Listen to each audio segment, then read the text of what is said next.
entre os dois países. E o principal ponto é abrir o mercado japonês para a carne bovina brasileira, já que o Brasil detém 25% do mercado mundial de carne, mas não exporta para o Japão. Em maio, a Organização Mundial da Saúde Animal deve reconhecer o Brasil como área livre da febre aftosa sem vacinação. Mas talvez isso não seja suficiente para convencer o Japão a importar a carne brasileira. Lula e sua comitiva esperam conseguir, ao menos, que os japoneses marquem uma data para fazer uma inspeção sanitária do gado brasileiro. Os ministros da comitiva também devem selar acordos de cooperação em suas determinadas áreas, como ciência e tecnologia, combustíveis sustentáveis, educação, pesca, recuperação de pastagens. O Japão é o segundo maior parceiro comercial do Brasil na Ásia, um fluxo de 11 bilhões de dólares ao ano, bem atrás da China, com 188 bilhões.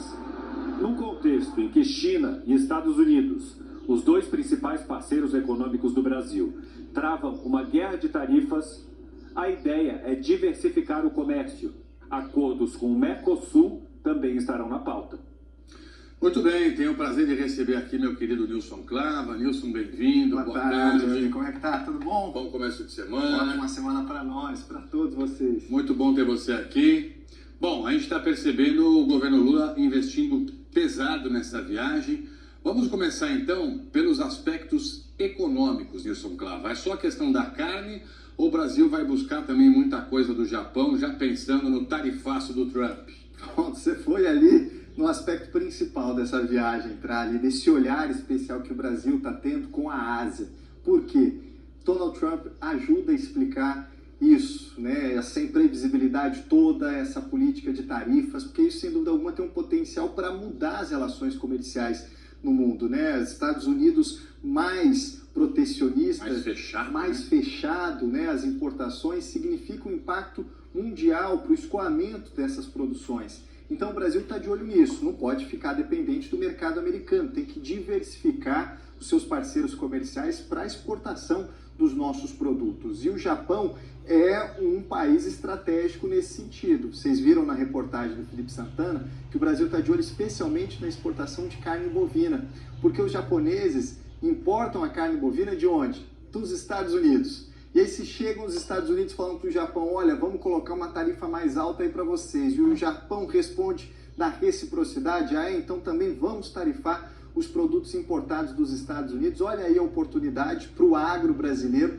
aumentar, ou pelo menos dar início, né, a essa exportação da carne bovina para o Japão. Então esse é um aspecto importante que nos ajuda a entender como é estratégico o estabelecimento dessas relações comerciais, ainda mais nesse momento, diante dessa política econômica aplicada por Donald Trump. Então esse é um aspecto fundamental dessa viagem, a questão comercial. E não é só a carne, né, Nilson? Não. Tantas outras coisas que o Brasil produz que pode mandar para lá, né? A gente está falando de milho, de minério de ferro, soja, de açúcar, enfim, de muito tudo. Produto. E também trazer mais coisa de lá em preço menor, né? Então o mundo tá se remodelando nos negócios. É isso. Agora, tem um aspecto político dessa viagem que eu vou te falar, hein?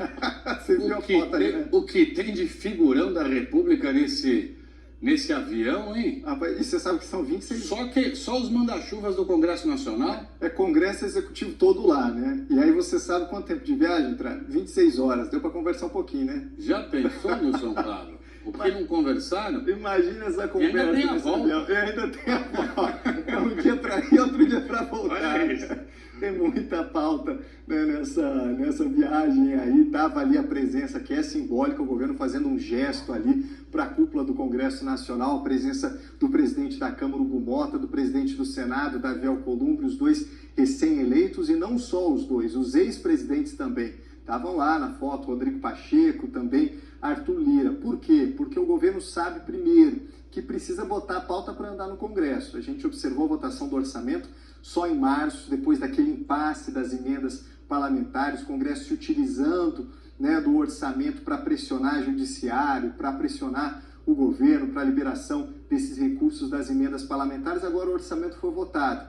E um governo que se encontra num momento delicado do ponto de vista da popularidade, tem propostas importantes, para votar no Congresso Nacional, entre as quais uma que é a das principais apostas, que é a ampliação da faixa de isenção do imposto de renda, que não tem nem relator ainda indicado na Câmara dos Deputados. É uma medida popular que deve ser aprovada pelo Congresso, mas tem a questão da compensação.